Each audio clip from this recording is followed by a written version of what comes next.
Hello, I'm Virginia Gray, Mayor of the town of Wendell. Our town has several nonprofits that provide services to our citizens. Today, we're going to be talking to one that teaches children from birth to age 5. Joining me today is Shannon White. Shannon has worked with the East Wake Education Foundation since June of 2010. The East Wake Education Foundation opened in 1993. How did it get started, and tell me a little bit about that. Okay, so this May we'll celebrate our 25th year of serving families in Eastern Wake County.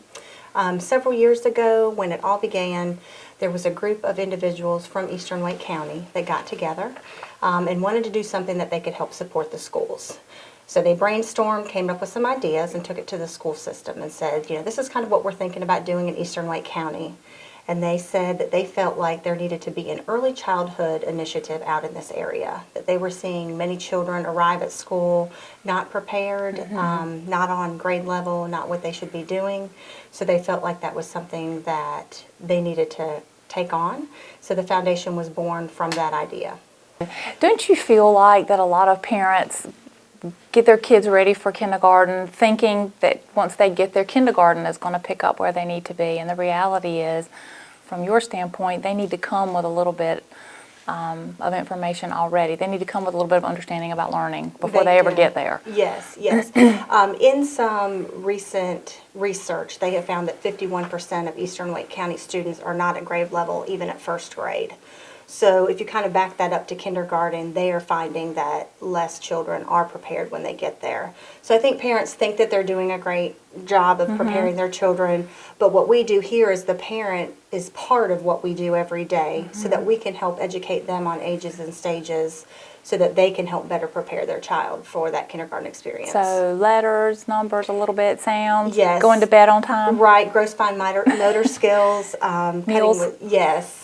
Okay. So we just kind of cover all of that and help parents see the importance of all of those things. Because if you start off behind, you never can catch up. Yes, you're correct. Yeah. Tell me a little bit about the mission of the East Wake Education Foundation.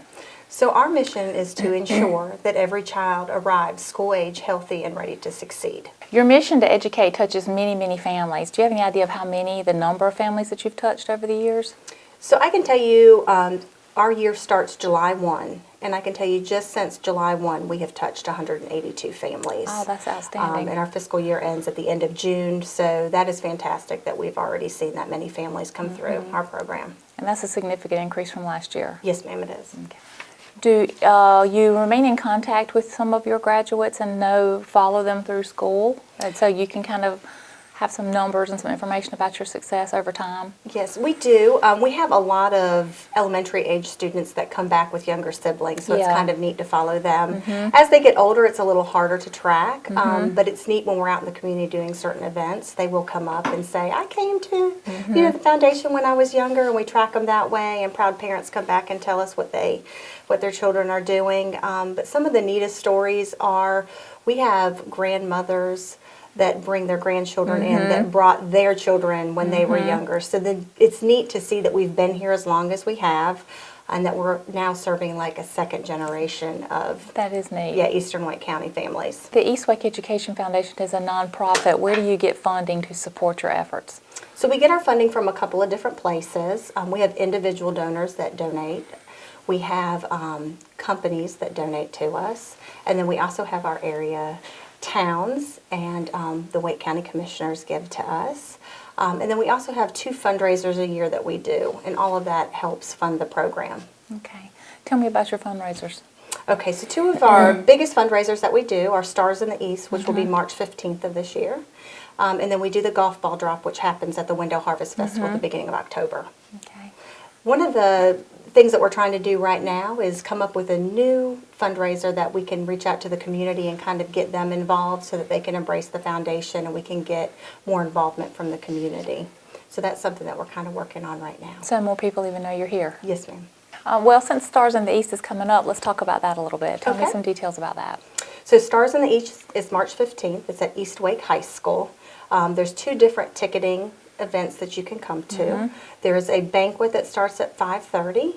And at that banquet, we will have a guest speaker. This year it's going to be Mr. Tom Benton. And he'll talk a little bit about Eastern Wake County schools. And we will also recognize the Wendell and Zebulon Rotary Scholarship recipients at that banquet. How do you pull off such a big event like the banquet before the Stars in the East? So we have wonderful help, a wonderful caterer. Ray's Restaurant from Cary comes and caters the dinner every year for us. They donate that, don't they? They do, yes ma'am, and it is fantastic food with wonderful service. It's $25 and that gets you dinner and a ticket into the show. And then the other option of tickets that you can get is a general admission ticket to just the show, and that is $7. Tell me exactly what people will see at Stars in the East. So Stars in the East is a talent show for the Eastern Wake area schools. It's a chance for them to showcase some of the talent or extracurricular classes or extracurricular clubs that they have. So it was started 22 years ago. This will be our 22nd year. And it's just a fantastic way for people to see what our schools have to offer in this area. So choirs, different classes, Yes. dancing groups, and they're from the area schools. Bands. Yes. Okay. Thank you, Shannon White, for joining me today on the Wendell Mayor Show. The town of Wendell is so fortunate to have nonprofits who so generously give back to our community like yours. We're thrilled to have you here. Thank you, Mayor Gray, for having me. Thank you.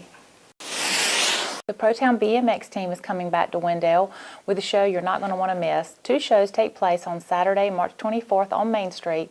Make sure you bring your bikes and helmets for the free riding clinics. The team will also sign autographs. If it rains, the show will take place the next day, March 25th. The Easter Bunny's heading to Wendell. The community egg hunt is going to take place at the community park on Saturday, March 31st. The event is free and everyone is welcome. Make sure you bring a basket for your eggs.